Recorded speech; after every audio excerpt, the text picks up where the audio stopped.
Nosotros ayer hicimos las asambleas de SUTEBA en toda la provincia de Buenos Aires, después de varios días de discusión con el gobierno de la provincia y principalmente con el Ministerio de Economía de la provincia, donde en un primer momento había una propuesta salarial que fue rechazada porque era de 1,6 en un tramo y de otro 1,6 en octubre, eso fue rechazado.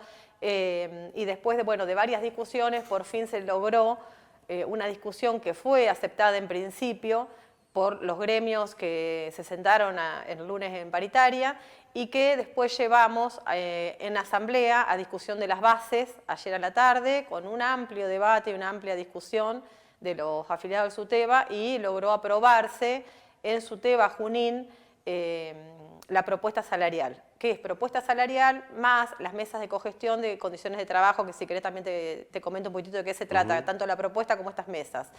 Y todavía no está aprobada, no podemos decir que está aceptada la propuesta, porque en primer lugar, hoy a las 2 de la tarde va a ser el plenario de secretarios generales, donde cada secretario general lleva el mandato de su distrito.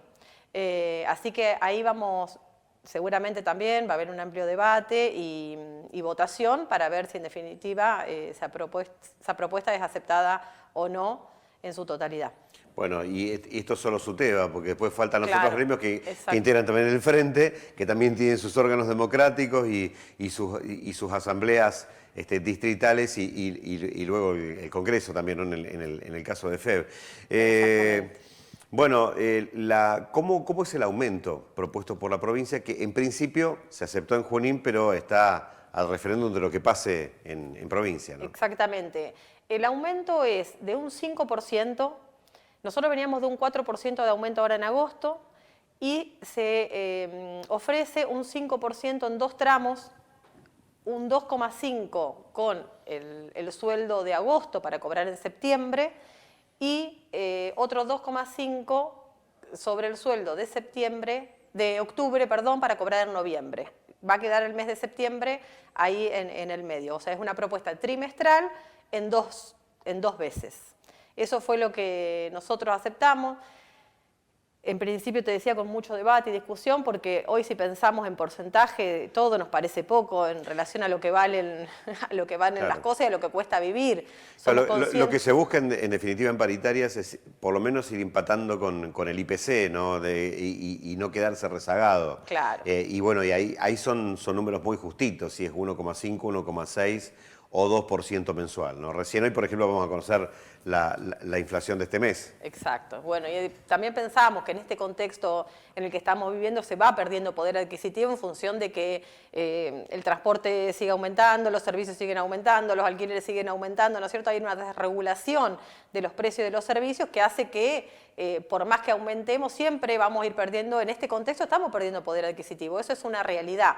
Pero también pensamos, y nos pareció muy importante poder poner en cuestión este esfuerzo que nosotros notamos, primero del gobierno de la provincia, de apostar a poder aumentar un poquito el porcentaje y además también de convocar regularmente a paritaria y respetar los acuerdos.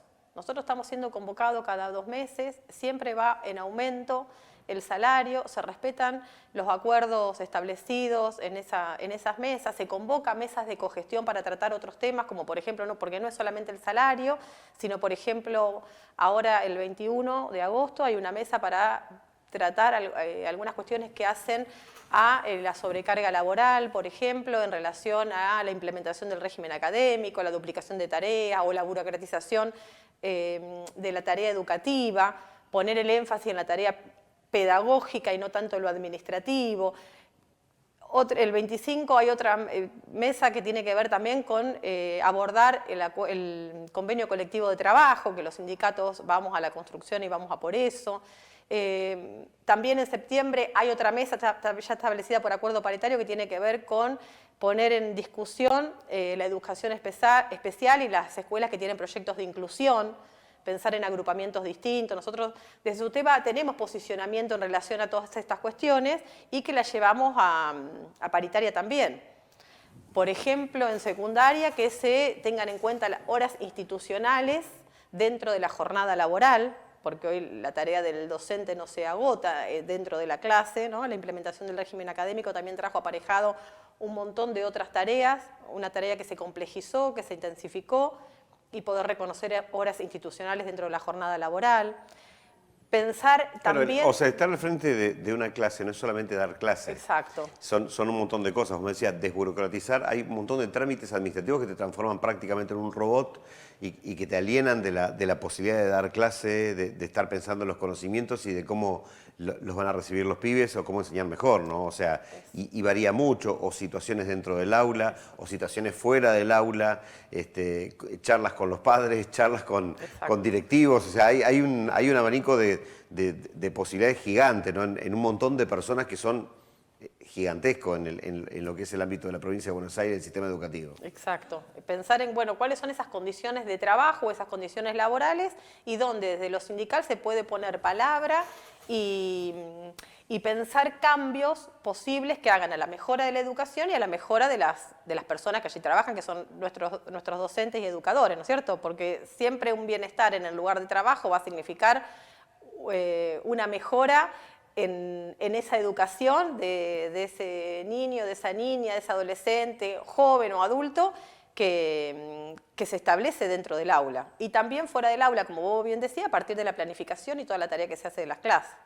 Por ejemplo, una de las cuestiones que nosotros estamos planteando cuando hablamos de desburocratizar algunas cuestiones administrativas, por ejemplo, hoy en secundaria el boletín, ¿no? Aparece del formato digital, formato papel. Como hay una duplicación muchas veces de tareas, se entiende que es en la transición hacia la digitalización, pero bueno, hay que también pensar en qué cuestiones que son netamente administrativas podrían obviarse porque sobrecargan y se podrían simplificar. Por ejemplo, ¿no? Pero bueno, esos son ejemplos muy, muy simples y concretos. Sí. Después hay cuestiones que tienen que ver, incluso nosotros planteamos hasta la concentración horaria, que sería mucho mejor. Por ejemplo, hoy un docente de secundaria taxi, ¿no? Que atraviesa la ciudad de Junín y que tiene 2 horas en una escuela, 2 horas en otra escuela, que se avance hacia la concentración horaria, porque eso implicaría que ese docente encuentre un sentido de pertenencia en una escuela, que se comprometa de manera más eficiente en ese lugar de trabajo, que no esté yendo de un lugar al otro. Por ejemplo, son cuestiones que hoy tienen que pensarse para la educación y la escuela que hoy tenemos. Y que acá en Junín, en Chacabuco, en Lincoln no pesan tanto, pero sí pesan muchísimo en un docente del Gran Buenos Aires, que ni hablar también, pues decía, bueno, acá en Junín fue aceptada la propuesta, pero hay que ver también qué dan las otras bases, ¿no? Porque es otra la inflación que están teniendo en el Gran Buenos Aires. Acá vimos una inflación mucho menor a lo que es Capital y Gran Buenos Aires. Claro, bueno, también hay que ver las realidades y también la realidad de la provincia y también la realidad del contexto en el que estamos inmersos. Bueno, no somos una burbuja, ¿no es cierto? No estamos aislados del contexto y tenemos que ser bien conscientes también de la realidad que hoy se está viviendo. También pensamos digamos, a nivel nacional, o sea, incluso no solamente pensarnos desde la provincia de Buenos Aires. Obviamente que hay una propuesta salarial, valoramos la paritaria provincial, no estamos teniendo paritaria a nivel nacional. Vos sabés perfectamente que nosotros tenemos un salario hoy recortado, que sobre lo que vamos a cobrar siempre hay un 10% menos. Hoy significan 150.000 pesos menos de bolsillo, que para el docente es un montón, o más de 200.000 si tenés 2 cargos de fondo de incentivo docente, lo que es el FONID, que eso nosotros lo seguimos reclamando. Eso es un recorte del salario que hoy impacta mucho en el bolsillo, donde la familia, los docentes, todos estamos mirando peso por peso y ver dónde nos podemos achicar. Entonces, eso nosotros hoy lo seguimos reclamando y además también, más allá de lo nuestro, nuestras necesidades puntuales del sector docente, tampoco podemos dejar de ver cuál es la realidad de las familias que hoy concurren a las escuelas, ¿no? Por eso a veces pensamos también cuando decimos, bueno, medidas de paro, sí o no. ¿Cuál es la realidad hoy de los chicos? ¿Es que beneficiamos a la escuela y a la educación hoy, por ejemplo, con una medida de esta? ¿Qué están necesitando? Cuando nosotros escuchamos permanentemente que nos están diciendo que van a comer a la escuela, que el lugar de la escuela es el único lugar hoy de contención, de red, que tienen la mayoría de los estudiantes, porque esa es hoy la realidad, donde la escuela es caja de resonancia de todo lo que pasa, incluso situaciones de violencia que traen a la escuela a partir de la realidad que están viviendo los adolescentes, los niños y las niñas. Así que bueno, hay un montón de cuestiones que nosotros tenemos que pensarnos dentro de una sociedad, dentro de una comunidad que hoy está viviendo un momento de crisis, ¿no?